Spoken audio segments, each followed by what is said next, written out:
Yesterday's farm attempt was a bit of a flop.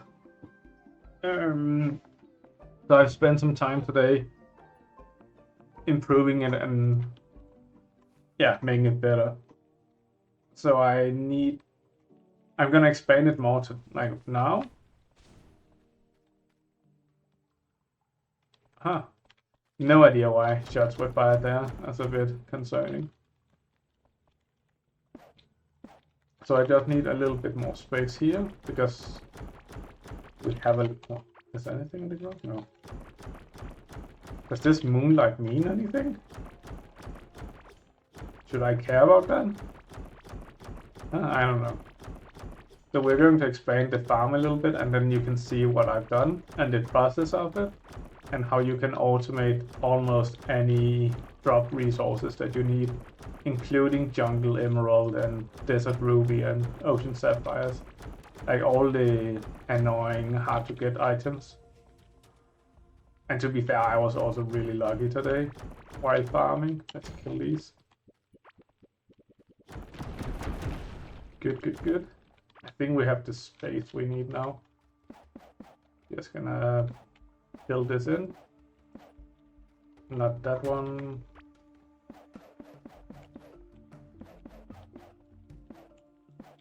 God damn it. So, okay. I'm gonna fill out this farm, I'm gonna finish it, and then I'm gonna show you guys how I got lucky here earlier. So as you might notice, there's a lot of conveyor belts here. It's essentially conveyor belt city. And there's a really good reason for that.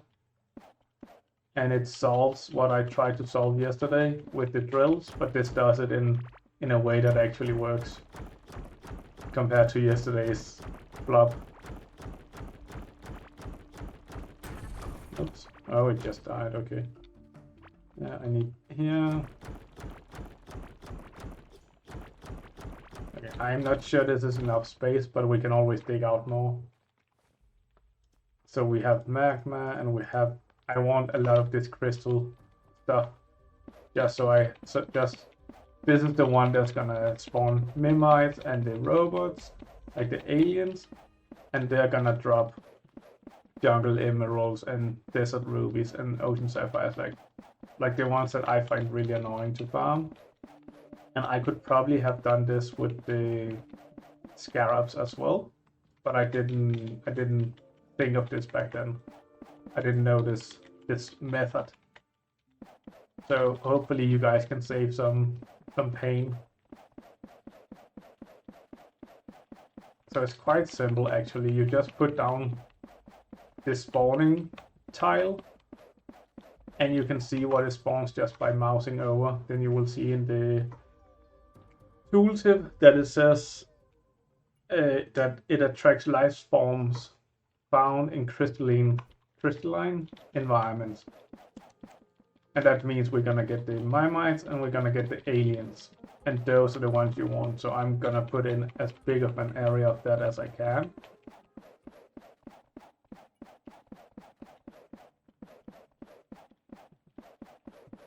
And ideally I should probably stagger this. So I should probably do like one of these now, just in case the burning damage also applies to other monsters.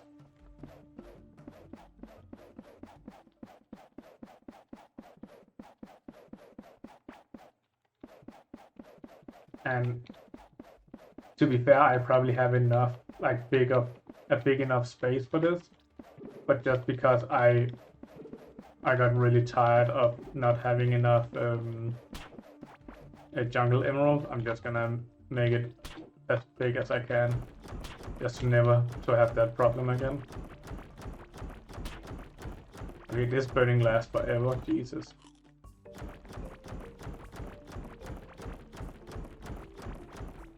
And I also found a new item that I love. I absolutely love it.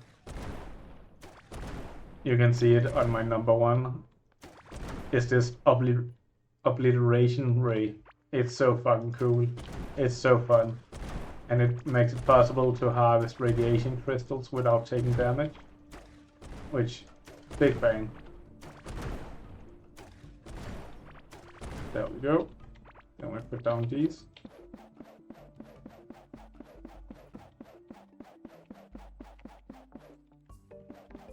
So this will take a little bit of time, but it's not gonna take that long. And it's gonna pay off hugely in the end. I will probably get too much burning slime here. Okay, let's put the book on because we need some minions to give me a magic barrier here. This is dangerous work.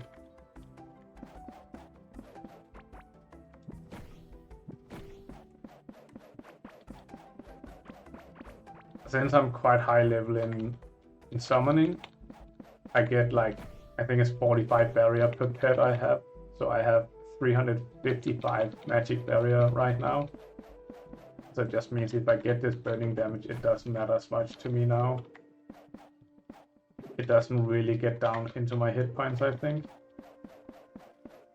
Yeah. So there's much less consequences. Then we do this.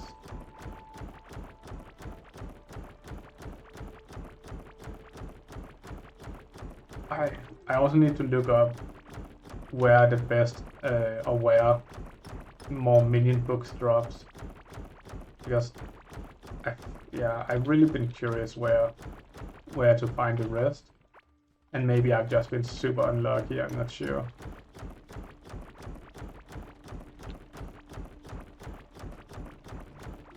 I wonder if this might have been faster just to blow up, but that's just life. It's not always about the most efficient way. So I think this space is gonna be big enough for the last magma slime. And then I'm gonna figure out how to put conveyor belts on top of it without essentially dying to the burning. Because that might be a problem. Especially since we're putting down as much as we are.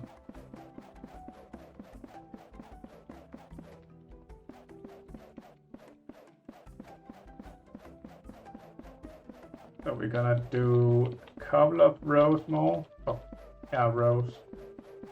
A lot of times I get confused with columns and rows. But ever since I've started using Excel a lot, it's not as confusing to me. Okay, there we go. So I'm gonna put some healing potions on because I think I will need that.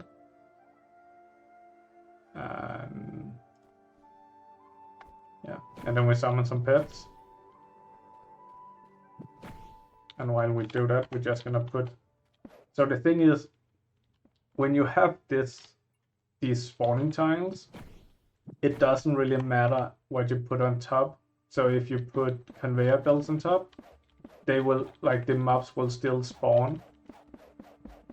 So this way we will just get all of the monsters pushed down to where we want them. And I will show you where that is later. But that's just so strong. And you can see that this cloud we have down here is from acid slime. So this way we're just gonna automate all of the mob killing and the mob farming. So that way you can do what you think is fun in the game. And you won't run out of these resources. And then of course you can always leave the game open during the night and just stay in your safe base, and then they will do all the farming for you. I've chosen not to do that personally in Core Keeper, just because whenever I do that, a lot of the fun of the game disappears at the same time. And I think that's a shame, but I have been tempted to do it so many times, and I've done it in so many other games. I've done it in a Pal World, for example. So you can see we just automate all of this.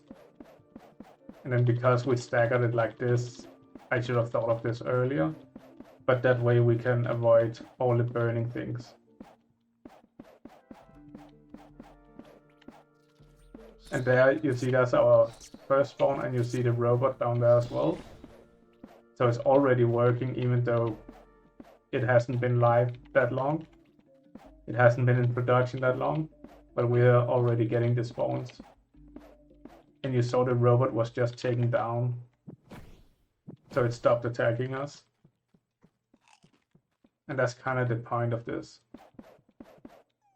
I'm gonna put up the walls here just because I might forget where the burning things are later.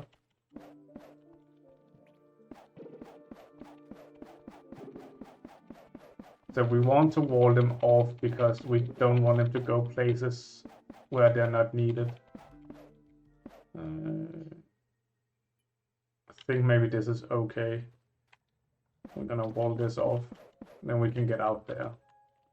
I think I'm good with that.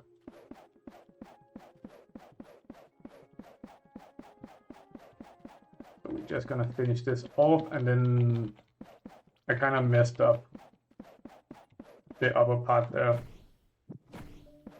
I should have staggered it better, but you also don't really need this much burning slime, like magma slime. It is a bit excessive, to be honest. You saw another spawn there. And those butterflies is a bit of a problem because they're not affected by the conveyor belts as much. And then you can see when they die, the item just gets pushed down where we want it. But it can be a bit of a problem working here while they're spawning. But that's also why we cordon it off. So we just want to do this as fast as possible, I think.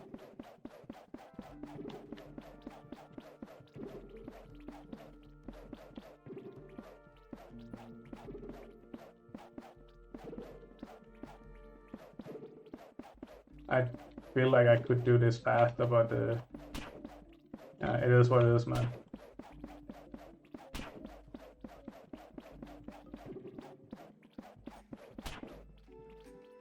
Let's get off the burning. Let's just have a little rest, eat some food, get the magic barrier back up, and then we'll finish it off.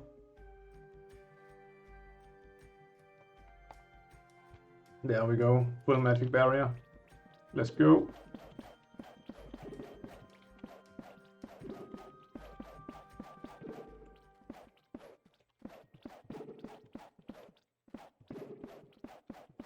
I didn't realize this magma also reduced your movement speed.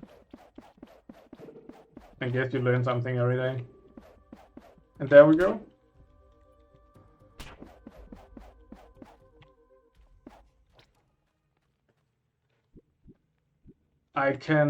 Maybe it's more fun to see it from the inside. So I will show you how this farm looks like. And you can see it's quite big. Motherfucker, that was the wrong hotkey. Let's just put this down again. And let's take that out of my hotkey maybe. No, I just wanted to eat something. So you can see it has a significant space. And down here okay, so I don't know why this happened, but it did. So I guess the mushrooms can kind of charge or be aggro or something. Let's put down some burning thing here since there's room for it anyway. But maybe it will need a little bit maintenance now and again. I'm not sure. I think you can always get unlucky. But then you see, oh, so that one also died. So this is a bit of a problem because they should be pushed out. So with this, they will be pushed out. And why is one of the walls dead? There we go. It might happen when the big mushroom charges. Maybe I shouldn't have mushrooms. But yeah, then you go through this killing field and you can see how there's nothing they can do except just being transported on these and just die. And you can see here we've had 2 turrets been destroyed, but because I used the circuit all the way, all of the other turrets are still functional. I can see there's something funky here. Come on. There we go. So this one, for some reason, stopped working. Wonder why. So if that happens, my system goes down. So maybe some circuits would be nice, but I don't think I have any circuits over here. Let's go put down these turrets again. Oops. I think if you misplace the turrets, you can move them. I'm not quite sure how. No? I feel like I've seen people move the turrets around. Ah, weird.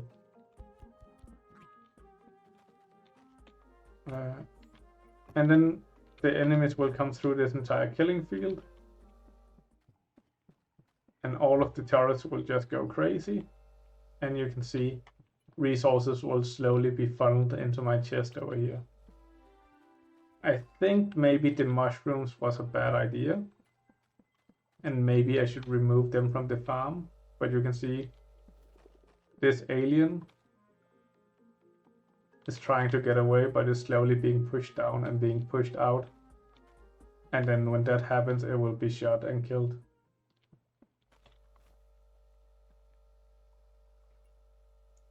Seeing if there's anything that makes sense to do. Nah, it's fine.